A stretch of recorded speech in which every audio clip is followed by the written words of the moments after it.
السلام علیکم، میں ہوں سمر عباس۔ پاکستان تحریک انصاف کے خلاف قانونی گھیرا مزید سخت ہوتا دکھائی دے رہا ہے۔ اب وہ پی ٹی آئی رہنما بھی ریڈار پر آ گئے ہیں جنہیں عمران خان نے اسٹریٹ موومنٹ چلانے کا مشن دیا تھا۔ وزیر اعلیٰ خیبر پختونخوا سہیل افریدی نے بانی پی ٹی آئی کے احکامات کے مطابق سیاسی سرگرمیاں تیز کر دی ہیں اور آج انہوں نے کراچی میں سیاسی طاقت کا مظاہرہ کیا۔ اسی دوران پی ٹی آئی کے کارکنان کی پولیس سے جھڑپیں بھی ہوتی رہیں۔ مظاہرین کی پولیس موبائل پر پتھراؤ کی فوٹیج بھی سامنے آئی جس میں مشتعل افراد کی جانب سے پولیس موبائل کو روکتے اور پتھراؤ کرتے دیکھا جا سکتا ہے۔ پولیس کے مطابق 30 کارکنان کو حراست میں لیا گیا ہے جبکہ ایک پولیس اہلکار مظاہرین کے تشدد سے زخمی ہوا ہے۔ دوسری جانب سندھ حکومت کا موقف دیتے ہوئے وزیر ثقافت ذوالفقار علی کا کہنا تھا کہ پی ٹی آئی کے پاس کارکنان موجود نہیں، اس لیے ناٹک شروع کر دیا ہے۔ پی ٹی آئی چاہتی ہے کہ انہیں جلسے کے لیے لوگ بھی سندھ حکومت مہیا کرے، جبکہ میئر کراچی مرتضی وہاب نے بھی کچھ ایسے ہی جذبات کا اظہار کیا۔ سہیل افریدی صاحب کراچی شہر آئے، اگر وہ آئے سیاست کرنے کے لیے تو ہم حاضر ہیں، لیکن اگر وہ آئے ہیں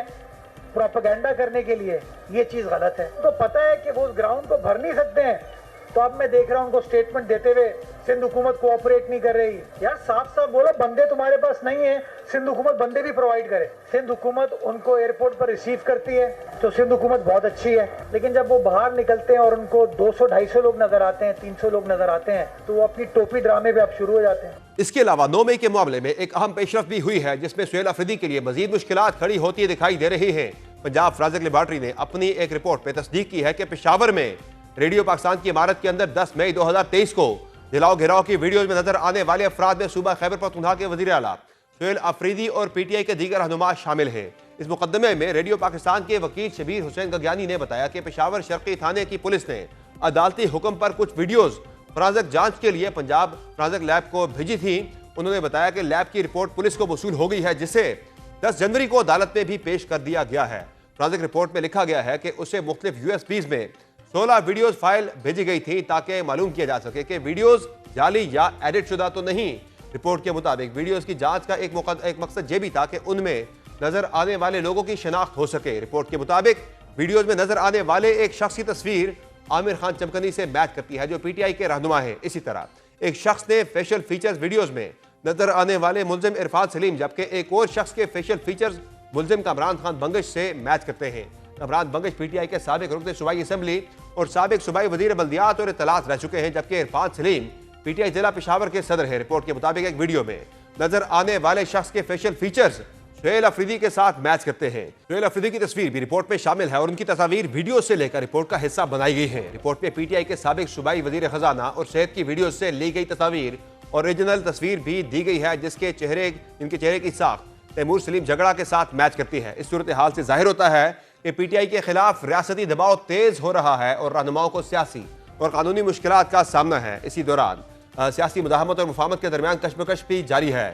مداحمت کرنا پی ٹی آئی کے لیے بظاہر مشکل دکھائی دے رہا ہے جبکہ مفاہمت کو لے کر پی ٹی آئی خود تقسیم کا شکار ہے۔ ایسے میں پی ٹی آئی کے لیے اس سیاسی بحران سے نکلنا ایک بڑا چیلنج بن گیا ہے۔ اس تمام صورتحال پر پاکستان تحریک انصاف کی آئندہ کی حکمت عملی کیا ہو سکتی ہے، مزید بات کرنے میں جوائن کیا ہے پاکستان تحریک انصاف کے ہی سابق رہنما رکن قومی اسمبلی شیر افضل بھروت نے۔ سر بہت شکریہ آپ نے پروگرام میں جوائن کیا۔ بھروت صاحب یہ بتائے گا کہ ایک مداحمت کی تحریک انصاف شروع کر رہی ہے اور 8 فروری کو ملک گیر احتجاج کا پلان کیا گیا ہے جس میں سڑکیں بھی بند کرنی ہے اور شٹ ڈاؤن بھی ہونا ہے۔ آپ کو لگ رہا ہے تحریک انصاف کی جو موبلائزیشن کی صورتحال ہے وہ 8 فروری کو ایک بڑا پروگرام، ایک بڑا کامیاب احتجاج کر لیں گے، ملک بند کر لیں گے؟ بہت شکریہ کیپیسٹی کی بات بھی ذرا بتائیے گا۔ عباس صاحب بہت شکریہ مدعو کرنے کا۔ دار و مدار سارا مزاحمتی طریقوں کامیاب کرنے کا اسٹریٹجی پہ ہے کہ میں خود میں کوئی غلط بیانیاں نہیں کرتا ہوں۔ جو وزیر اعلیٰ صاحب گئے اور جو حیدرآباد گئے جو ریلی تھی وہ نہیں تھی جو کی جا سکتی تھی۔ 17 M&As دیے ہیں کراچی شہر نے پی ٹی آئی کو۔ حکومتیں تو ظاہر ہے کوئی مزاحمتی تحریک اگر آپ چلائیں گے تو حکومتیں تو تحریکیں اس طرح سے نہیں چلنے دیتی، جہاں لوگوں نے چلانی ہوتی ہے وہاں لوگ نکلتے ہیں۔ آپ ایران کے اندر دیکھیں رکاوٹیں ہیں لیکن لوگ نکلے وہاں پہ بھائی جب کسی نے نکلنا تھا، تو یہاں پہ آپ صرف رکاوٹوں کا اگر شکوہ کرتے رہیں گے، رکاوٹوں کا شکوہ کرتے رہیں گے تو پھر تو مداحمت میں تو بالکل یہ بات تسلیم کرتا ہوں کہ اگر آپ نے پولیس کے ڈنڈے، بندوق کی گولیاں یا رکاوٹوں کو بنیاد بنا کے اپنی بے بسی کا اظہار کرنے تو اس طرح عوامی تحریکیں نہیں چل سکتی ہے۔ اگر عوام نے آپ کے ساتھ نکلنا تھا، آج 1 لاکھ لوگ بھی آپ کے ساتھ نکل جاتے ہیں، مجال ہیں کہ کوئی آپ کو روک لیتا. لوگ تب نکلیں گے، بار بار میں کہہ چکا ہوں کہ پہلے لوگوں کو یہ یقین تو دلاؤ کہ آپ متحد ہیں، آپ کا کاز ایک ہیں، آپ کے اندر انتشار نہیں ہے. لوگ مایوس ہوتے جا رہے ہیں روزانہ کے یہ جھگڑے دیکھ کے. چیئرمین کو سیکرٹری جنرل کہتا ہے کہ میں مانتا ہی نہیں ہوں. دوسری بات یہ ہے کہ ماضی کی جو آپ کی قیادت تھی وہ اس طرح کے جلسے جلوسوں سے غائب ہو جاتی تھی. جو ہی جناب شیلنگ شروع ہو جاتی ہے، آپ کوئی نہیں بتا سکتا ہے پی ٹی آئی کے کتنے بڑے چہرے تھے جو ان شیلنگ کے سامنے ڈٹے رہے ہیں. کوئی ہوتا ہی نہیں ہے. تو لہذا پہلے لوگوں کے سامنے بیٹھ کے پوری قوم کو بتاؤ، پی ٹی آئی کو بتاؤ کہ بھئی ہم سفر پہ سر پہ کفن باندھ کے آئے ہیں. یہ نہیں ہے کہ لفاظی ہو کہ جناب کفن ہم نے اٹھایا، یعنی ابھی تک تو لفاظی ثابت ہوئی ہے، وہ کیا تھا سب کچھ لفاظی ہے. افسوس یہ ہے کہ لفاظی ہے. جب تک آپ مصلیحتوں کے شکار رہیں گے آپ کی صورتحال یہی رہی. دیکھیں میں یہ بات نہیں مانتا ہوں کہ یا تو ہمیں این او سی کی اجازت نہیں دی گئی یا پولیس نے رکاوٹیں کھڑی کی. جب کسی نے جانا ہے جلسہ کرنا ہے تو چاہے پولیس جو ہے توپے لگا دیں آپ کے سامنے، آپ نے کر کے دکھانا ہے. اور ایک دفعہ کر کے دکھائیں گے تو یہ لوگ اس طرح امڑ آئیں گے کہ آپ کی توقع ہی نہیں ہوگی. تو یہ اس میں آپ کہہ رہے ہیں بنیادی جو قصور ہے وہ جو اندرونی اختلافات ہیں اور جو تنظیمی مسائل ہیں وہ اس میں آپ کو پتہ ہے کہ صرف وہ عطاءاللہ خٹک، سیف الرحمن مسعود عربستان ایم پی اے وغیرہ، اب بھی اس کی ریلی میں یہی لوگ شامل ہیں. یعنی جو تنظیم تھی، جو علیم عادل شیخ جو ہے ان کا اپنا دڑا ہے، ان کا اپنا دڑا ہے، خرم شیر زمان کا اپنا دڑا ہے. آپ کو پتہ ہوگا ایئرپورٹ میں آتے وقت جو آتا پائیاں ہوئی. تو لہٰذا کم از کم ایک چیز پہ تو اکٹھے ہوئے. مہمان آئے ہیں آپ کے پاس کے پیچھے. وہ تو کہتے ہیں، سندھ حکومت والے کہتے ہیں کہ اصل جو ہے ٹوپی وزیر اعلیٰ سہیل افریدی کو وہ حلیم عادل شیخ صاحب نے پہنائی ہے، انہیں زیادہ بندوں کا بتا کے جو ہے نا. ہاں ٹوپی تو پہنائی، علیم عادل شیخ کا کام یہی ہے. ایسا ہی ہوا ہے. ہاں وہ تو جب ہم نے تحریک چلائی نہ تو ان کی کوئی سپورٹ تھی نہ وہ تھا. یہ انہی لوگوں کے بل بوتے پہ ہم نے چلائی، کراچی، سندھ میں، حیدرآباد میں، میرپور خاص میں. صحیح. تو بروس صاحب اب اگر ظاہر حالات یہ ہیں تو پھر مزاحمتی تحریک جس کی بات تحریک انصاف کر رہی ہے کہ 8 فروری کو ملک بند کرنا ہے، یہ کر پائیں گے؟ کیپیسٹی ہے؟ میں آپ کو عرض کروں، اس پہ میں نے ایک سٹیٹمنٹ دی تھی کہ مارچ تک میں بھی دیکھوں گا کہ کیا. بالکل، آپ نے ہمارے پروگرام پہ ہی بات کی تھی آپ نے. اور مجھے نہیں لگتا ہے کہ 8 فروری کو پاکستان میں پہیہ جام ہوگا. پہیہ جام کے لیے آپ نے کیا ہے، لائے عمل کیا ہے؟ آپ نے لوگوں کو مہینے سے بھی کم ٹائم رہ گیا ہے. موبلائز کس طرح کرنا ہے؟ آپ نے لوگوں کو کیا منطق دی ہے کہ اس احتجاج کی، اس پہیہ جام کی پاکستان کو کیا ضرورت ہے؟ آپ نے مہنگائی کی بات کی ہے، آپ نے بدامنی کی بات کی ہے، آپ نے دہشت گردی کی بات کی ہے، حقیقی آزادی کی بات کی ہے، عدلیہ کی آزادی کی بات کی ہے. آپ اسی میں الجھے ہوئے ہیں. پاکستانی کو یہ بتا رہے ہیں کہ قیدیوں کو چھڑانا ہے، خان کو چھڑانا ہے. اپنے بیانیے سے آپ پھر چکے ہیں. بات اب آپ کی خان سے ملاقات تک آ گئی ہے. آپ اس ایشو کو پی ٹی آئی کے بجائے پاکستان کے ایشوز بنائیں گے تو پاکستانی آپ کے ساتھ نکلیں گے. ایک طرف تو تحریک انصاف کی طرف سے سہیل افریدی صاحب موبلائزیشن کر رہے ہیں، ساتھ ہی تحریک تحفظ آئین پاکستان بھی موبلائزیشن کی کوشش کر رہی ہے، ورکرز کو موبلائز کرنے کی. وہاں بھی جتنے صحافی ملے ہیں لاہور میں تحریک تحفظ آئین پاکستان کی قیادت سے، وہ تمام کے تمام کا تقریباً موقف یہی ہے کہ یہ ہوتا ہوا نظر نہیں آ رہا، یہ مزاحمت ہوتی نظر نہیں آ رہی. لاہور گئے، کوئی پتہ ہی نہیں چلا کہ تحریک تحفظ آئین پاکستان کے رہنما گئے ہیں، کوئی انہوں نے لوگوں کو موبلائز کیا ہے. اور میں نہیں سمجھتا ہوں کہ صف اول کی قیادت سے بھی کوئی شامل نہیں یہ تھا. صف اول کی قیادت جو ہے نا، ان کے لیے مٹکے میں منگپولیاں گرم کر کے آج کل سردیوں میں ان کو کھلانی چاہیے. باقی یہ کام جوانوں کا ہے، سہیل افریدی کا ہے. اور سہیل افریدی جو ہیں اس کو ریئلائز ہونا چاہیے کہ سب سے پہلے اکٹھا کریں پارٹی کو. جس طرح سابق وزیر اعلیٰ اپنے دور میں اخراجات بھی برداشت کرتا تھا، تکالیف بھی لیتا تھا، لیڈ کرتا تھا فرام فرنٹ. ہاں البتہ اس کے دور میں بھی ایک کمی تھی اور آج بھی ہیں کہ پی ٹی آئی کسی بھی احتجاج کے لیے کوئی واضح لائے عمل پلان اے، پلان بی اور پلان سی نہیں دیتی ہے. لوگوں کو موبلائز کرنے کے لیے ان کے پاس وہ نیریٹیوز نہیں ہیں جو نیریٹیوز 8 فروری سے پہلے تھے. تو لہٰذا آپ نے پاکستانیوں کو اگر نکالنا ہے، اس احتجاج کو کامیاب بنانا ہے، تو اس کا احساس کر لیں کہ 5 اگست کو آپ کا جلسہ جو ہے ناکام ہوا، 14 اگست کو ناکام ہوا، کے پی میں آپ کے جلسے کمزور تھے. میں ایک بات کی حقیقت ضرور جانتا ہوں کہ لوگوں کے دلوں میں آپ کے ساتھ ہمدردی ہیں. اب ان لوگوں کو اس ہمدردی کے بل بوتے پہ کس طرح اپنے نکالنا ہے یہ چیز آپ لے کر رہے ہیں. تو نہیں تو اس میں پھر یہ بتائیں کہ پھر راستہ دوسرا کیا ہے کہ مفاہمت کر لی جائے جو حکومت نے بار بار آفر دے رہی ہے؟ راستہ تو اول سے لے کر آج تک مفاہمت ہے. یہ تو سمجھ آنی چاہیے کہ مفاہمت پہلی جو کوشش ہوتی کاش اس کو ہم اویل کر لیتے. جب ڈائیلاگ ہو رہا تھا لاسٹ ٹائم تو مطالبہ نمبر 1 پہ جب بات ہو رہی تھی تو میرا یہ تھا اصرار کہ مطالبہ نمبر 1 قیدیوں کی آزادی رکھ لے. تو انہوں نے اس وقت بھی یہ امپریشن دینے کے لیے کہ یہ اتنا میٹر نہیں کرتا ہے تاکہ لوگ یہ نہ کہیں کہ یہ خان کی رہائی کے لیے ہے، انہوں نے اس کو مطالبہ ڈیمانڈ نمبر 1 نہیں رکھا. صحیح. اگر خان رہا ہو جاتا تو آج آپ کی تحریک، آپ کی احتجاج کی پوزیشن دوسری ہوتی. لیکن جتنا آپ طوالت دے رہے ہیں یہ طوالت دینے کی ذمہ دار بھی پی ٹی آئی ہے. 2 سالوں سے آپ نے کچھ نہیں کیا، 1 سال سے آپ کی کوئی ایکٹیویٹی نہیں تھی. میں ذاتی طور پہ مختصر الفاظ میں یہ کہتا ہوں کہ میں اوورآل جو ہے پارٹی کی پرفارمنس سے قطعاً مایوس ہوں. مجھے کوئی احتجاج ہوتا ہوا نظر نہیں آ رہا ہے اور مجھے ان کی اہلیت پہ جو ہے شک ہے کہ یہ نیت پہ تو شک نہیں ہے، اہلیت پہ ہی شک ہے نا صرف. دیکھیے نیت پہ کچھ لوگ ہوں گے جن پہ شک ہے اور ان کی جو ہے وہ انڈسٹری چل رہی ہے خان کو اندر رکھنے کی وجہ سے. 3 دفعہ ہم نے کیوں مواقع ضائع کیے جب خان کو رہا کیا جا سکتا تھا. ڈائیلاگ بھی تھا، مفاہمت تھی. پھر دوسری بات یہ ہے کہ اس جنگ کو آپ خان کی آزادی کی جنگ بنا لیں، آپ جمہوری حقوق کی جنگ بنا لیں. آپ نے گالم گلوچ کے ذریعے کیا جیتنا ہے؟ آپ نے گالم گلوچ کے ذریعے، ٹھیک ہے عدلیہ کے موجودہ رویے ہمیں بھی پسند نہیں ہے، لیکن کون سے کتاب میں لکھا ہوا ہے کہ آپ عدلیہ کو گالی دیں، جرنیلوں کو گالیاں دیں؟ اس سے آپ کیا جیت سکتے ہیں؟ آپ نے مشکلات بڑھائی ہیں، پارٹی کے اگینسٹ ان دماغوں میں نفرت کو ہوا دی ہے اور آپ اس سیاسی جدوجہد کو ذاتی انتقام پہ لے آئے ہیں.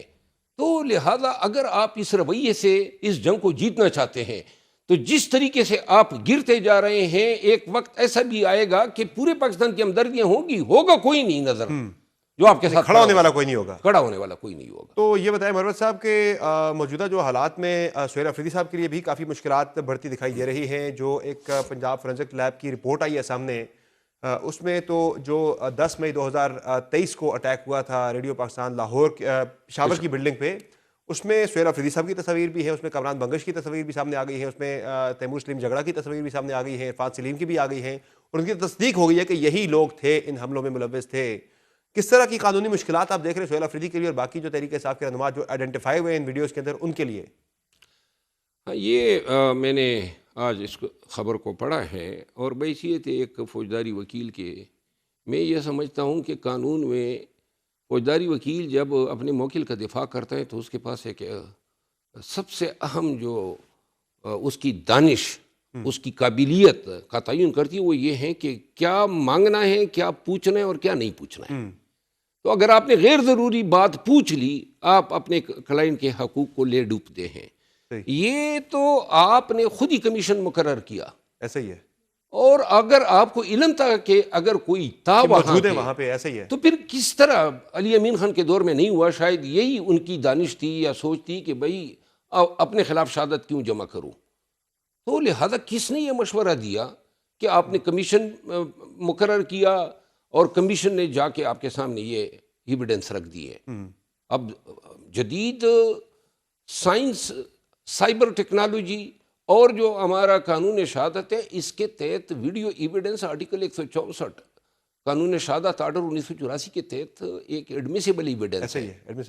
تو لہٰذا آپ نے اب بتانا ہے کیونکہ ریڈیو پاکستان تو جلا تو ہے، ایسا ہی ہے، اور آپ بتا رہے ہیں کہ جو ایویڈنس آئی ہے تو اس ایویڈنس میں یہ واضح ہے کہ سہیل افریدی کی شناخت ہو گئی ہے، تیمور سلیم جھگڑا کی شناخت ہو گئی ہے، جنہوں نے یہ جن کامران بنگش کی شناخت ہو گئی. سہیل افریدی صاحب کے لیے پرٹیکولرلی ظاہر ہے ATC کے اندر یہ مقدمہ چلتا ہے آگے، تو شناخت ہونے کے بعد ظاہر ہے فرد جرم لگنی ہے، سزا ہونی ہے. سزا کی صورت میں تو وہ اپنے عہدے سے بھی جا سکتے ہیں، تو کافی سنگین اسے کانسیکوینسز ان کے لیے ہو سکتے ہیں. اگر یہ شہادت نہ بھی ہوتی تو تب بھی سزا ہو سکتے تھے.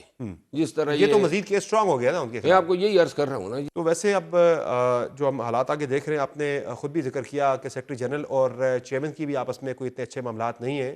کیا گوہر صاحب جو ہیں وہ چیئرمین شپ چھوڑ دیں پاکستان تحریک انصاف کی؟ اس دیکھیے، طرف حالات جاتے دکھائی دے رہے ہیں؟ یہ اگر گور صاحب یہ فیصلہ لے لیں تو میں ان کو بتانا چاہتا ہوں، خصوصاً پنجاب کی اس قیادت کو جو بیسیکلی خان کو آثار میں لیے ہوئے ہیں، کہ آپ پی ٹی آئی کی تابوت میں آخری کیل ٹونگ دیں گے، آپ کے پاس پھر کچھ نہیں رہے گا۔ اور خیبر پختونخوا میں یہ جو آپ سمجھتے ہیں کہ جی ہر جگہ جو ہیں سر پہ کفن باندھ کے پشتون آپ کے سامنے اسات نکلیں گے، ان فیصلوں سے اور ان بے توقیریوں سے ورکر جو ہیں خیبر پختونخوا کا مایوس ہوتا جا رہا ہے۔ یہ لوگ آپ کے ساتھ کڑے وقت میں ڈٹ کے کھڑے رہے، یہ بیرسٹر گور صاحب تھے، اور اب آج آپ پریکٹیکلی اس کو مائنس کر چکے ہیں۔ کسی فیصلہ سازی میں آپ کے چیئرمین کا کوئی کردار نہیں رہا ہے، اور آپ کا سیکرٹری جنرل آ کے کہتا ہے کہ وہ تو میں اسے چیئرمین ہی نہیں مانتا، ہوتے کون ہیں اس کو ماننے والے نہ ماننے والے، آپ کہاں سے آئے؟ 2 ماہ قبل الیکشن سے پہلے پی ٹی آئی جوائن کی، اور پھر جناب علی بغیر کسی قانون کے، اصول کے، قاعدے کے اور پی ٹی آئی کے منشور کے منافی جی اس کو نامینیٹ کر دیا۔ صحیح۔ اور یہی نامینیشن نے تو بیڑا غرق کیا ہے پارٹی کا۔ کوئی دیکھیے، جب سے یہ حضرت آئے ہیں اور جب سے ان کا یہ ٹرائکا بنا ہے محترمہ کے ساتھ، یہ سب مل کے انہوں نے پارٹی جو ہیں اس کی ناؤ ہی ڈبونے میں لگے ہوئے ہیں۔ ایک چیز مروت صاحب پھر واضح ہے کہ جو تحریک انصاف کی موجودہ اسٹریٹجی حکمت عملی جیسی بھی ہے، اس میں اگلے کئی مہینوں تک یا بلکہ 1 سال تو کم از کم جو ہے اس میں خان صاحب کی رہائی نظر نہیں آ رہی۔ بالکل، جب تک خان صاحب اوور ہال نہ کریں، ری شفل نہ کریں، کسی صورت میں پی ٹی آئی کو، خان کو کہیں پر چاہے انتظامی ہو سیاسی ہو، کوئی جو ہے ریلیف نہیں دینی ہے۔ جو آج کراچی میں ہو رہا ہے وہ اس کے علاوہ مروت صاحب یہ بتائے گا کہ فواد چودھری صاحب نے بھی ایک کوشش کی تھی، تحریک انصاف کے سابق لوگوں نے مل کر کے ڈائلاگ شروع کروایا جائے، تحریک انصاف نے اسے بھی اس کا خیر مقدم بھی نہیں کیا، تو یہ ایک سیاسی غلطی نہیں؟ یہی رویے ہے نا جو پاکستان تحریک انصاف کو تنہا میدان کارزار میں چھوڑ گئی ہیں۔ کوئی پارٹی پاکستان کی آج جو سیاسی پارٹی ہو سکتی ہے، اس کے کوئی دو ہمدردی کے بول ہی نہیں مل رہے ہیں، کیونکہ کسی کے ساتھ ہمارا رویہ ہی ایسا نہیں ہے۔ ان کے ساتھ بات نہیں کرنی ہے، کیوں نہیں کرنی ہے؟ ہم نے اسٹیبلشمنٹ کے ساتھ بات، اسی بیانیے پہ شرم آنا چاہیے۔ کیوں آپ جو ہیں لوگوں کو بتاتے ہیں، جن سے آزادی مانگ رہے ہیں انہی کے ساتھ آپ بات کرنا چاہتے ہیں، اور جو ایک آپ کے ساتھ عمرانی معاہدہ کر کے کوئی جمہوریت کی بالادستی کے لیے کوئی راستہ استوار کر سکتے ہیں، ان کو آپ منہ ہی نہیں لگا رہے ہیں۔ یعنی یہ حکومت کے لیے جو ہے وہ کہتے ہیں ستہ خیرہ، ان کے لیے کہیں سے کوئی رکاوٹ ایسی نہیں ہے، سب کے لیے ستہ خیرہ، جب تک یہ خیرہ ملنگا بیٹھے ہوئے ہیں۔ چلے، بہت شکریہ شیر افضل مروت صاحب، آپ نے پروگرام میں قیمتی وقت دیا۔ ناظرین، آپ نے تفصیلی گفتگو ملاحظہ کی رکن قومی اسمبلی اور پاکستان تحریک انصاف کے سابق رہنما شیر افضل مروت کی، جن کا کہنا ہے کہ تحریک انصاف کے پاس کوئی حکمت عملی نہیں ہے، اور جو موجودہ مزاحمت کی حکمت عملی ہے بھی، اس میں کامیابی کا امکان بہت ہی کم ہے۔ پروگرام میں ایک مختصر بریک لیں گے، بریک سے واپس آئیں گے، بات کریں گے انٹرنیشنل ڈیولپمنٹس کافی تیزی سے ہو رہی ہے دنیا میں۔ یورپ اور امریکہ کے درمیان تقسیم کے بہت زیادہ امکانات بڑھ گئے ہیں۔ ایران کے اندر حالات بڑی تیزی سے بگڑ رہے ہیں، وہاں بھی ڈونلڈ ٹرمپ نے کارروائی کا اندیا دے دیا ہے۔ کس طرح کی کارروائی ہو سکتی ہے، اس کا ریئیکشن کیا آ سکتا ہے، اور حالات کس طرف جا رہے ہیں ایران کے، اس پر مزید بات کریں گے بریک کے بعد۔ ہمارے ساتھ رہے گا۔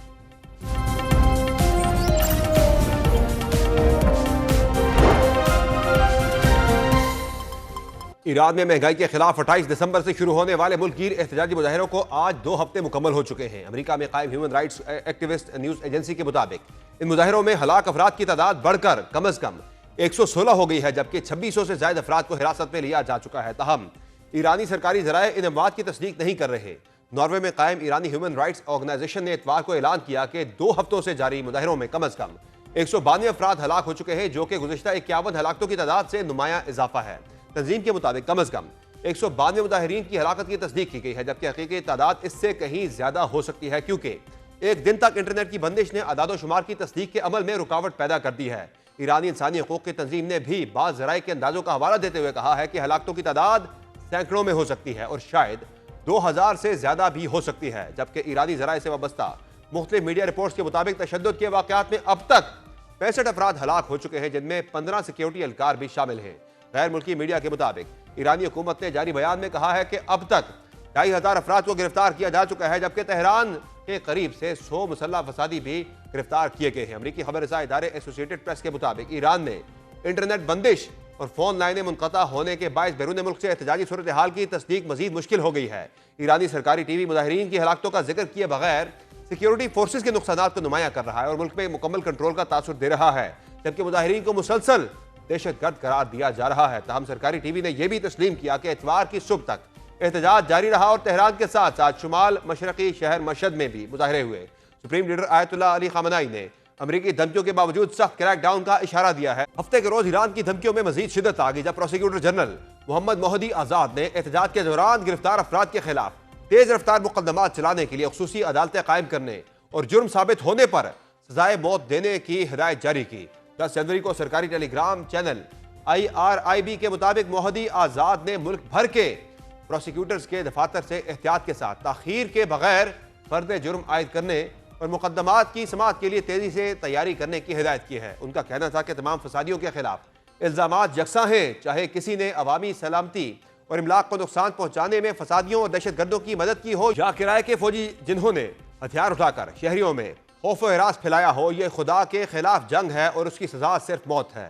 ان کا کہنا تھا کہ ان افراد کو دعویٰ نہیں کرنا چاہیے کہ ان کے ساتھ دھوکہ ہوا، کیونکہ انہیں دشمن کے ارادوں کے بارے میں بہت پہلے بتا دیا گیا تھا۔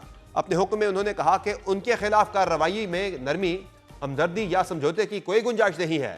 دوسری جانب پاسداران انقلاب کے قریب سمجھی جانے والی نیم سرکاری خبر رساں ایجنسی تسنیم نے دعویٰ کیا ہے کہ حکام نے تقریباً 200 افراد کو گرفتار کیا ہے جن کا تعلق مبینہ طور پر آپریشنل دہشت گرد ٹیموں سے ہے۔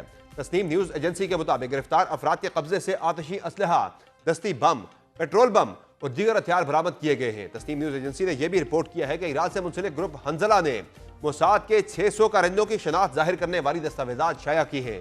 رپورٹ کے مطابق دستاویز میں ایران، برطانیہ، امریکہ، کینیڈا اور اسرائیل سمیت کئی ممالک کے ناموں اور فون نمبروں کی فہرست موجود تھی، جس میں عبرانی میں لکھے گئے کچھ نام اور انگریزی میں لکھے گئے کئی ایرانی نام شامل تھے۔ سائبر مزاحمتی گروپ حنزلہ نے 8 جنوری کو دعویٰ کیا کہ اس نے مظاہرین سے اسرائیلی موساد کے روابط کا پردہ فاش کیا ہے۔ ادھر امریکی صدر ڈونلڈ ٹرمپ ایران میں ممکنہ مداخلت کے لیے کھل کر بیانات دے رہے ہیں۔ انہوں نے social media platform Truth Social پر لکھا کہ ایران آزادی کی طرف دیکھ رہا ہے، شاید پہلے کبھی ایسا نہیں ہوا اور امریکہ مدد کے لیے تیار ہے۔ یہ بیان ایک دن قبل دی گئی اس وارننگ کے بعد سامنے آیا جس میں ٹرمپ نے کہا تھا کہ ایران بڑی مشکل میں ہے اور وہ فوجی حملوں کا حکم دے سکتے ہیں۔ اسی دوران نیو یارک ٹائمز اور وال اسٹریٹ جرنل نے نام ظاہر نہ کرنے والے امریکی حکام کے حوالے سے رپورٹ کیا کہ ٹرمپ کو ایران پر حملے کے لیے فوجی آپشنز دیے گئے ہیں، تاہم انہوں نے ابھی کوئی حتمی فیصلہ نہیں کیا۔ نیو یارک ٹائمز نے دعویٰ کیا ہے کہ ٹرمپ انتظامیہ ایران کے خلاف کارروائی پر غور کر رہی ہے۔ امریکی اخبار کے مطابق صدر ٹرمپ کو ایران پر فوجی حملوں کی آپشنز پر بریفنگ دی گئی ہے، جس کے بعد ٹرمپ انتظامیہ نے ایران میں جاری مظاہروں کے موقع پر تہران میں غیر فوجی اہداف پر حملوں سے متعلق سنجیدگی سے غور شروع کر دیا ہے۔ نیو یارک ٹائمز نے امریکی حکام کا حوالہ دیتے ہوئے بتایا کہ صدر ٹرمپ نے ایران پر حملوں کا ابھی حتمی فیصلہ نہیں کیا، تاہم وہ ایرانی حکومت کی جانب سے مظاہروں کو دبانے کی کوششوں کے رد عمل میں سنجیدگی سے فوجی کارروائی کی اجازت دینے پر غور کر رہے ہیں۔ دوسری جانب ایران نے خبردار کیا ہے کہ اگر امریکہ نے ایران پر حملہ کیا تو اسرائیل اور امریکہ کے فوجی اڈے اس کے جائز اہداف ہوں گے۔ یہ انتباہ ایسے وقت میں سامنے آیا ہے جب اسرائیلی ذرائع کے مطابق ممکنہ امریکی مداخلت کے پیش نظر اسرائیل ہائی الرٹ پر ہے۔ ایرانی پارلیمنٹ کے اسپیکر محمد باقر قالیباف نے پارلیمان سے خطاب کرتے ہوئے امریکہ کو کسی بھی غلط اندازے سے خبردار کیا۔ انہوں نے کہا کہ اگر ایران پر حملہ ہوا تو اسرائیل کے ساتھ ساتھ امریکہ کے تمام فوجی اڈے اور بحری جہاز نشانہ بنیں گے۔ واضح ہے کہ محمد باقر قالیباف ایران کی پاسداران انقلاب کے سابق کمانڈر بھی رہ چکے ہیں۔ ایران میں ممکنہ امریکی مداخلت کے خدشے کے پیش نظر اسرائیل بھی ہائی الرٹ پر ہے۔ غیر ملکی خبر رساں ایجنسی کے مطابق امریکی صدر کی جانب سے بار بار مداخلت کی دھمکیوں کے بعد اسرائیلی سیکیورٹی اداروں میں تشویش بڑھ گئی ہے، تاہم ہائی الرٹ کی عملی نوعیت واضح نہیں کی گئی۔ اسی خدشے کے باعث اسرائیلی وزیر اعظم بنجامین نیتن یاہو اور امریکی وزیر خارجہ مارکو روبیو کے درمیان ٹیلی فونک رابطہ ہوا، جس میں ایران میں ممکنہ امریکی مداخلت پر بات چیت کی گئی۔ یاد رہے کہ جون میں ایران اور اسرائیل کے درمیان 12 روزہ جنگ ہو چکی ہے، جس میں امریکہ نے اسرائیل کے ساتھ مل کر فضائی حملے کیے تھے، جبکہ جواب میں ایران نے قطر میں واقع امریکی فضائی اڈوں پر میزائل داغے تھے۔ جہاں امریکی صدر ایران میں مداخلت کے لیے بے چین دکھائی دیتے ہیں، وہیں وہ ایک اور محاذ کھولنے کی تیاری بھی کر رہے ہیں۔ برطانوی میڈیا کے مطابق امریکی صدر ڈونلڈ ٹرمپ نے فوج کو گرین لینڈ پر حملے کا منصوبہ تیار کرنے کا حکم دے دیا ہے۔ برطانوی اخبار کے مطابق ٹرمپ نے جوائنٹ اسپیشل آپریشنز کمانڈ کو منصوبہ بندی کی ہدایت دی ہے، تاہم chairman joint chief of staff اس منصوبے کی مخالفت کر رہے ہیں اور اسے غیر قانونی قرار دے رہے ہیں، جبکہ کانگریس کی حمایت بھی متوقع نہیں۔ اخبار کے مطابق صدارتی مشیر اسٹیفن ملر سمیت کئی اعلیٰ اہلکار اس منصوبے کے حامی ہیں اور وینزویلا کے خلاف حالیہ کارروائیوں کے بعد ان کا اعتماد مزید بڑھ گیا ہے۔ رپورٹ میں یہ بھی دعویٰ کیا گیا ہے کہ صدر ٹرمپ امریکی معیشت کی موجودہ صورتحال سے عوام کی توجہ ہٹانا اور مڈ ٹرم انتخابات سے قبل ووٹرز کی توجہ کسی بڑے خارجی معاملے کی جانب مبذول کرانا چاہتے ہیں۔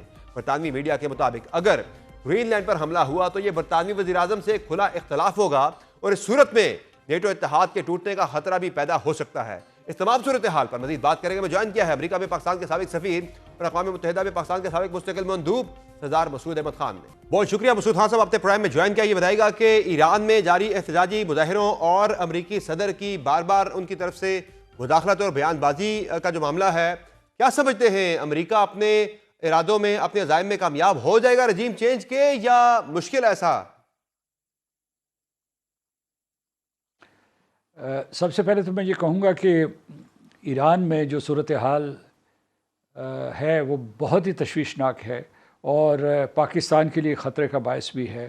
ایران ہمسایہ ملک ہے، ہمارے اس کے ساتھ دوستانہ تعلقات ہیں، روایتی طور پر مذہبی اور ثقافتی تعلقات بھی ہیں، تو اس لیے وہاں جو بھی ہو رہا ہے، جو احتجاج کر رہے ہیں، جو لوگ سڑکوں پہ آئے ہیں، اور اس کے علاوہ جس طریقے سے ان کی حکومت ان کو سنبھالنے کی کوشش کر رہی ہے، یہ سب جو ہے ایران کے لیے بہت بڑا چیلنج ہے۔ آپ کے سوال کی طرف میں آتا ہوں، آپ نے یہ پوچھا ہے کہ کیا امریکہ اس میں کامیاب ہو جائے گا، تو امریکہ نے اس مرتبہ بہت جامع منصوبہ بندی کی ہے، یعنی صرف جو ہے یہ دھمکی نہیں دی یا بیانات نہیں دیے، بلکہ یہ ہے کہ جو ڈائسپورا کمیونٹی ہے، جو ایرانی باہر موجود ہے، خاص طور سے امریکہ میں، ان کے ذریعے پیغام بھجوایا ہے کہ اس حکومت کا تختہ الٹا جائے، اور رضا پہلوی جو رضا شاہ پہلوی کے بیٹے ہیں، ان کے ذریعے پیغام رسانی کروائی گئی ہے۔ اگرچہ تھوڑی سی دوری اختیار کی ہے صدر ٹرمپ نے رضا پہلوی سے، لیکن یہ ظاہر ہے کہ امریکہ کی حکومت، امریکہ کی جو سیاسی قوتیں ہیں، وہ کانگریس میں ہوں یا انتظامیہ میں ہوں، وہ ایران کے اندر رجیم چینج چاہتے ہیں۔ دوسری طرف آپ یہ دیکھیے کہ اسرائیل جو ہے اس کا یہ منصوبہ ہے، اس نے پچھلے سال اعلان بھی کیا تھا، وہ رجیم چینج کرنا چاہتا تھا۔ پچھلے سال جو ہے جو اعلیٰ جو عسکری یا سیاسی یا سائنسی قیادت تھا، اس کا بھی صفایا کیا گیا تھا، اور اس کے بعد انہوں نے جو آیت اللہ خمینی ہیں، رہبر جو ہیں، ان کو بھی نشانے پہ لیا تھا۔ بات یہی نہیں رکتی، اس کے بعد اسرائیل نے کہا تھا کہ اس کا مشن مکمل نہیں ہوا، بلکہ اس نے یہ بھی کہا تھا کہ امریکہ کا مشن بھی مکمل نہیں ہوا، تو اس نے یہ اشارہ کیا تھا کہ دوبارہ حملہ ہو سکتا ہے۔ پھر ابھی اس نے صومالی لینڈ میں اپنے فوجی اڈے قائم کرنے ہیں اور سفارتی تعلقات جو ہے وہ قائم کرنے ہیں، اور وہاں جو ہے وہاں سے یمن کو نشانہ بنانا ہے اور ایران کو براہ راست نشانہ بنانا ہے۔ اور کچھ صورتحال اتنی پیچیدہ ہو گئی ہے کہ صومالی لینڈ کے ساتھ یو اے ای کے تعلقات بھی ہیں، اسرائیل کے تعلقات بھی ہیں، اور اس کے بعد جو ہے امریکہ جو ہے اس کے اعلیٰ فوجی افسران جو خاص طور سے افریقن کمانڈ کے کمانڈر ہیں، وہ وہاں گئے ہیں، تو اس وجہ سے صورتحال بہت تشویشناک نظر آ رہی ہے۔ پاکستان کے اوپر بھی میں سمجھتا ہوں کہ صورتحال کی وجہ سے خطرات منڈلا رہے ہیں۔ سر، اگر رجیم چینج ہوتا ہے ایران کے اندر اسرائیل یا امریکہ کے ہاتھوں، ان کی مرضی و منشا کے مطابق، تو اس کے کیا اثرات آئیں گے پاکستان کے اوپر؟ اوبویسلی اگر اسرائیل اور امریکہ کامیاب ہو جاتا ہے وہاں رجیم چینج کے لیے، تو اسرائیلی آپریٹیوز کو تو کھلی چھوٹ مل جائے گی ایران کے اندر آپریٹ کرنے کی، اور ایران بالکل پاکستان سے، بلوچستان سے بارڈر جڑا ہے، تو ظاہر ہے بھارت ہمارا اصلی دشمن ہے۔ بھارت اور اسرائیل دنیا میں بڑے آپس میں کلوز اتحادی ہیں، تو پاکستان کے اوپر کیا اس کے اثرات آنے؟ پاکستان کے اوپر بہت ہی منفی اثرات مرتب ہوں گے، اور وہ صرف جو ہے مہاجرین کی شکل میں نہیں ہوں گے، تیل کی شکل میں نہیں ہوں گے، بلکہ جو خود پاکستان کا سیاسی ڈھانچہ ہے اس کے اوپر اثرات پڑ سکتے ہیں، کیونکہ آپ کو پتہ ہے کہ جو ایران کے اندر اس وقت جو حکومت ہے وہ مذہبی حکومت ہے، وہ ایک کلریکل حکومت ہے، اور وہ فقہ جعفریہ کے تحت جو ہے وہ حکومت چل رہی ہے۔ یہاں ہمارے جو ملک کے اندر فقہ جعفریہ کے ماننے والے بہت سے لوگ ہیں، تو اس کے سیاسی اثرات بھی ہو سکتے ہیں، لیکن جب آپ رجیم چینج کا ذکر کرتے ہیں تو ایسے لگتا ہے کہ net and clean regime change ہو جائے گی، کہ یہ رجیم، یہ ڈھانچہ پورے کا پورا ایران قائم رہے گا، ایران کی فیڈریشن قائم رہے گی، اور اس کے بعد جو ہے کوئی باہر سے آ کے حکمرانی سنبھال لے گا۔ یہ تو بڑا ہی ایک جو ہے اور یہ سب ہم بات مفروضات پہ کر رہے ہیں، کیونکہ جو آیت اللہ خمینی کے بیانات ہیں یا ان کی جو افواج کے بیانات ہیں وہ یہ کہتے ہیں کہ ہم یہ سب کچھ روک دیں گے اور ہم میں اتنی صلاحیت اور استعداد موجود ہے. لیکن اگر ہم اس مفروضے پہ بات کریں کہ رجیم چینج ہو جاتی ہے تو وہ تو ایک قسم کا آسان ترین حل ہوگا، لیکن دوسری طرف جو منصوبہ بندی ہو رہی ہے، یعنی اسرائیل کی طرف سے منصوبہ بندی ہو رہی ہے، وہ تقریباً ایران کو 4 حصوں میں تقسیم کرنا چاہتے ہیں. ایک پرشیا ہے خود، اس کے بعد جو ہے جو عرب جس جگہ پہ رہتے ہیں اسے خوزستان کہتے ہیں، کردستان، ایسٹ کردستان جو ہے، اور بلوچستان جو ہے، بلوچستان کے اوپر بھی ان کی نظر ہے، اور بلوچستان کی ماضی میں ان کی نظر رہی ہے. بلوچستان کی وجہ سے ہمارے لیے اور بھی خطرات بڑھ جاتے ہیں، اور اس لیے یہ ہے کہ ایران کے بارے میں یہ شک و شبہ ہے ان کو کہ اس کے پاس جوہری صلاحیت ہے، یا جو یورینیم انرچڈ ہے اس کی مقدار بہت زیادہ ہو گئی ہے جس سے اسلحہ بن سکتا ہے. پاکستان کے پاس تو مسلمہ ثابت شدہ جوہری طاقت ہے، اور بہت سے ممالک کو پاکستان کی جوہری استعداد پسند نہیں ہے یا جوہری حیثیت پسند نہیں ہے. تو اس لیے یہ ہے کہ اس وقت بہت سفارتکاری کی ضرورت ہے، سعودی عرب سے مل کے، خلیجی ریاستوں کے ساتھ مل کر، کہ کسی طریقے سے امریکہ کو یہ کہا جائے کہ جو ہے ایران کے اوپر حملہ نہ کیا جائے، کیونکہ یہ ہو سکتا ہے کہ یہ 2 prong اسٹریٹجی ہو کہ ایک طرف جو ہے یہ اس طریقے سے وہاں حکومت یا حکومتی ڈھانچہ تبدیل کرنے کی کوشش کی جائے، کیونکہ امریکہ نے اپنا 1980 کا انتقام بھی لینا ہے جب یہاں امریکہ نواز حکومت یا رضا شاہ پہلوی کو ہٹایا گیا تھا. اور دوسرا یہ ہے کہ فوجی حملہ ہو سکتا ہے، یعنی مطلب یہ ہے کہ ایک سیاسی ذرائع سے، اور دوسرا جو ہے یعنی عوام الناس کا جو احتجاج ہے اس کے راستے کے ذریعے، اور دوسرا یہ ہو سکتا ہے کہ امریکہ براہ راست حملہ کرے، وہ بھی پاکستان کے لیے بہت خطرناک ہوگا. تو سر یہ بتائے گا کہ اس وقت ظاہر ہے پوری دنیا ڈسٹرب ہے، پوری دنیا کے اندر ہم دیکھ رہے ہیں کہ بہت زیادہ انتشار دکھائی دے رہا ہے. امریکہ ہر جگہ پہ کہیں نہ کہیں امریکہ کا کردار یا امریکہ کا انٹرسٹ وہاں پہ دکھائی دے رہا ہے. ہم گرین لینڈ کی بات کریں تو اس حوالے سے بھی ڈونلڈ ٹرمپ صاحب نے اپنی فوج کو جو ہے تیاری کی جو ہے ہدایات کر دی ہیں کہ آپ تیار رہیں. تو وہاں اگر کوئی ملٹری اگر ہوتی ہے، وہاں پہ کوئی انٹرونشن ہوتی ہے، تو کیا سمجھتے ہیں یہ یورپ میں کوئی پھوٹ پڑ جائے گی، یورپ متحد ہو کے امریکہ کے خلاف ہو جائے گا، جو کہ بڑی تبدیلیاں دیکھنے میں مل رہی ہیں دنیا کے اندر؟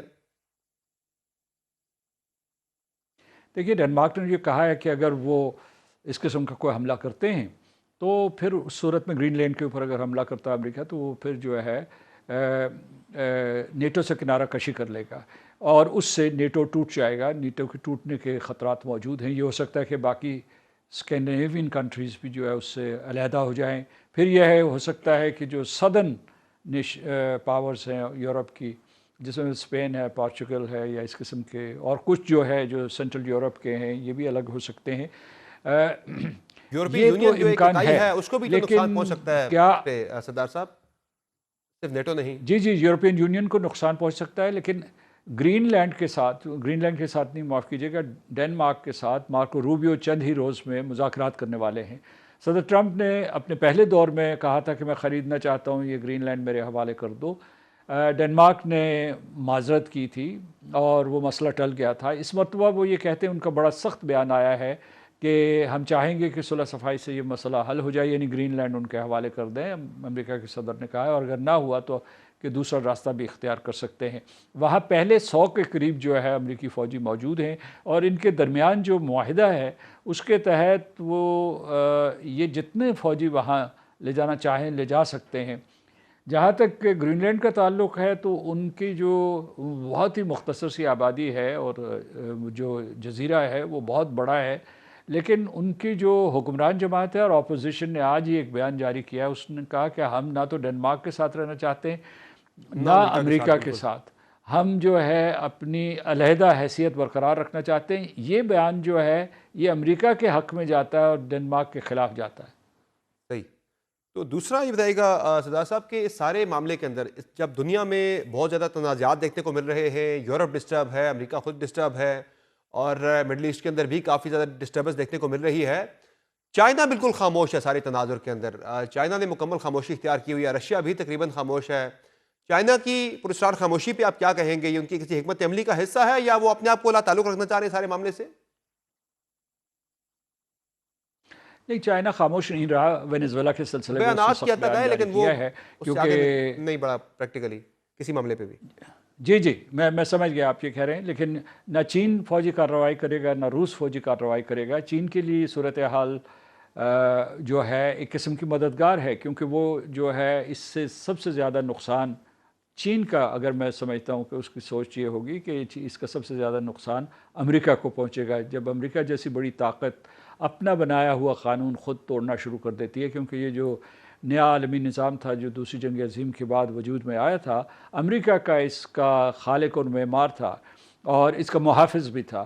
تو اگر وہ اسے توڑ رہا ہے نہ صرف جو ہے دشمنوں کے لیے بلکہ اپنے جو حلیف ممالک کے لیے، تو اس سے امریکہ کو ان دا لانگ رن کوئی کسی قسم کا فائدہ نہیں ہوگا، بلکہ اس کی قیادت کو بہت نقصان پہنچے گا. لیکن صدر ٹرمپ جو ہے انہوں نے پوری سیاست کا، عالمی سیاست کا زاویہ بدل دیا. وہ یہ کہتے ہیں کہ یہ کوئی سیاست نظریاتی نہیں ہے، وہ سیدھے اس بات پہ آئیں کہ کس طریقے سے جو ہے آپ سودے بازی کریں، اپنے مفاد کا تحفظ کریں، اور امریکہ فرسٹ کی ان کی پالیسی ہے. امریکہ فرسٹ کے ساتھ ساتھ انہوں نے کہا کہ جو چیز آپ کے ملک، آپ کے عوام الناس اور خاص طور سے وہاں جو سفید فام لوگ ہیں ان کے مفاد میں جو چیز ہے اس کو سامنے رکھتے ہوئے فیصلے کیے جائیں.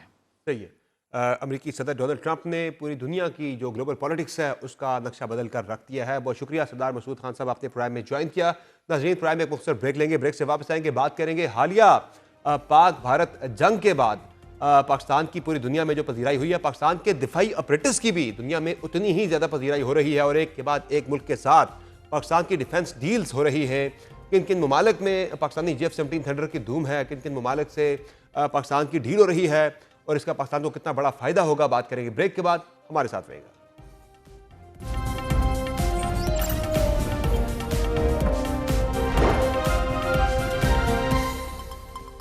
Welcome back. نئے سال کے آغاز کے ساتھ ہی پاکستان کی دفاعی صنعت اور فضائی صلاحیتیں ایک بار پھر عالمی توجہ کا مرکز بن گئی ہیں. حالیہ دنوں میں پاکستان ایئر فورس کے سربراہ air chief marshal Zaheer Ahmed Babar Siddiqui اور بنگلہ دیش ایئر فورس کے سربراہ air chief marshal Hasan Mahmood Khan کے درمیان ہونے والی ملاقات نے اس توجہ کو مزید بڑھا دیا ہے. اس ملاقات کے بعد پاکستانی فوج کے شعبہ تعلقات عامہ نے اندیا دیا کہ پاکستان کا مقامی طور پر تیار کردہ JF-17 تھنڈر جنگی طیارہ بنگلہ دیش کو فروخت کیے جانے کا امکان پیدا ہو گیا ہے. ملاقات کے دوران دونوں ممالک کے درمیان دفاعی تعاون پر تفصیلی گفتگو ہوئی، جس میں سپر مشاق تربیتی طیاروں کی جلد فراہمی پر اتفاق کیا گیا، جبکہ JF-17 تھنڈر کی ممکنہ خریداری پر بھی سنجیدہ بات چیت کی گئی. اس پیش رفت کے اگلے ہی دن برطانوی خبر رساں ادارے رائٹرز نے رپورٹ کیا کہ پاکستان اور سعودی عرب کے درمیان تقریباً $2 ارب کے سعودی قرضوں کو JF-17 تھنڈر لاقہ طیاروں کے معاہدوں میں تبدیل کرنے پر بات چیت جاری ہے. پاکستانی ذرائع کے مطابق اس مجوزہ معاہدے کی مجموعی مالیت $4 ارب تک جا سکتی ہے، جس میں اضافی دفاعی ساز و سامان بھی شامل ہوگا. یہ پیش رفت گزشتہ برس ستمبر میں پاکستان اور سعودی عرب کے درمیان طے پانے والے باہمی دفاعی معاہدے کے بعد سامنے آئی ہے، جس کے تحت ایک ملک پر حملے کو دوسرے ملک پر حملہ تصور کیا جائے گا. اسی معاہدے سے متعلق ایک اور اہم خبر بھی سامنے آئی ہے، جس کے مطابق اب ترکیہ بھی پاکستان اور سعودی عرب کے دفاعی تعاون میں شراکت داری کا خواہش مند ہے. گزشتہ روز امریکی جریدے بلومبرگ میں شائع ہونے والی رپورٹ کے مطابق ترکیہ نے اس دفاعی معاہدے میں شامل ہونے کے لیے اپنی کوششیں تیز کر دی ہیں. اس حوالے سے ہونے والی بات چیت آخری مراحل میں داخل ہو چکی ہے، جبکہ معاہدہ طے پانے کے قوی امکانات ظاہر کیے جا رہے ہیں. تجزیہ کاروں کے مطابق اگر ترکیہ اس اتحاد میں شامل ہو جاتا ہے تو یہ تعاون ایک نئے اسٹریٹجک بلاک کی شکل اختیار کر سکتا ہے، جس میں سعودی عرب مالی طاقت فراہم کرے گا، پاکستان ایٹمی صلاحیت، بیلسٹک میزائل ٹیکنالوجی اور افرادی قوت کا حامل ہوگا، جبکہ ترکیہ اپنی جدید دفاعی صنعت اور جنگی تجربہ اس اتحاد میں شامل کرے گا. اس سے قبل دسمبر کے آخر میں یہ اطلاعات بھی سامنے آ چکی ہے کہ پاکستان نے لیبین نیشنل آرمی کے ساتھ اربوں ڈالر کا دفاعی معاہدہ طے کیا ہے، جس میں JF-17 تھنڈر اور سپر مشاق تربیتی طیاروں سمیت زمینی، بحری اور فضائی ساز و سامان کی فراہمی شامل ہے. رائٹرز کے مطابق یہ معاہدہ 2.5 برس میں مکمل کیا جائے گا. اس سلسلے میں chief of defence forces field marshal general Asim Munir کی لیبیائی عرب مسلح افواج کے کمانڈر ان چیف خلیفہ بالقاسم سے ملاقات بھی ہو چکی ہے. دفاعی ماہرین کا کہنا ہے کہ 2025 میں پیش آنے والے واقعات نے JF-17 تھنڈر کی عالمی ساکھ اور مانگ میں نمایاں اضافہ کر دیا ہے. مئی 2025 میں بھارت اور پاکستان کے درمیان 4 روزہ فضائی تنازع نے JF-17 تھنڈر کو عالمی سطح پر مزید نمایاں کر دیا ہے. اس تنازع کے دوران پاکستان نے چینی ساختہ J-10C F-17 اور امریکی F-16 طیارے استعمال کیے، جبکہ بھارت نے رافیل، سخوئی اور میراج طیاروں کو میدان میں اتارا۔